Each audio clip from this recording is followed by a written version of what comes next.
大家好，我是老李，今天和大家分享一下关于摄影中的直射光。一张完美的摄影作品一般都需要有理想的光源条件才能产生。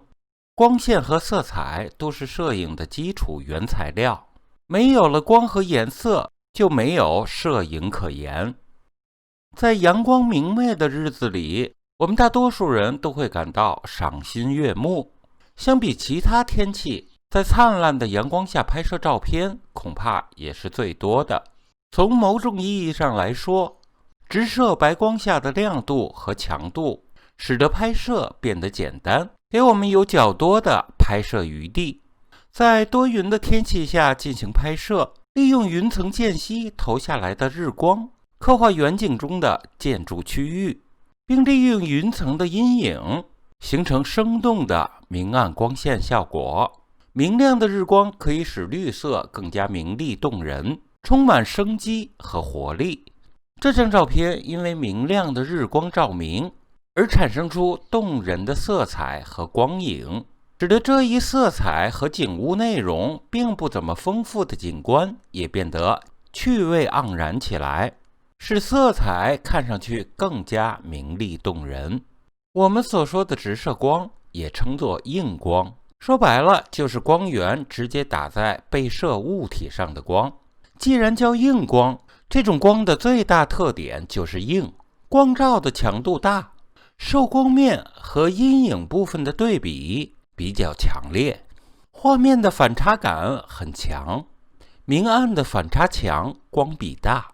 同样，在这幅人像的摄影中，我们同样可以感受到明暗之间的反差。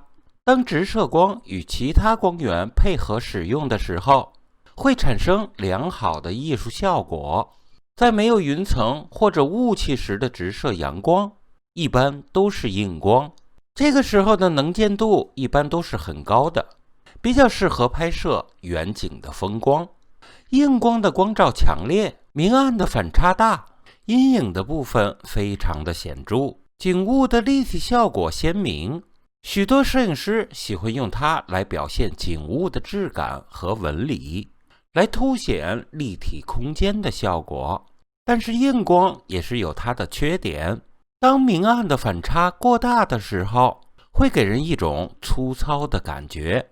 直接照射的光线往往会给被摄体留下比较夸张的阴影，使得画面上看上去显得过于生硬，缺乏美感。这一点是非常值得我们注意的。善于使用光线，对于我们的摄影照片来说是一个很大的帮助。好的光线或者是一些神奇的光线，可以让我们的照片更加的出彩。运用得好，照片加分；运用得不好，就会出现坏的一面。善于使用光线，对摄影来说是一个巨大的进步。不断的学习或者去模仿别人的用光方式，然后变成自己的，学以致用，拍出来更多好的东西呈现在大家的眼前，这才是我们最需要做的事情。好，我是老李，非常感谢大家收看，我们下次见。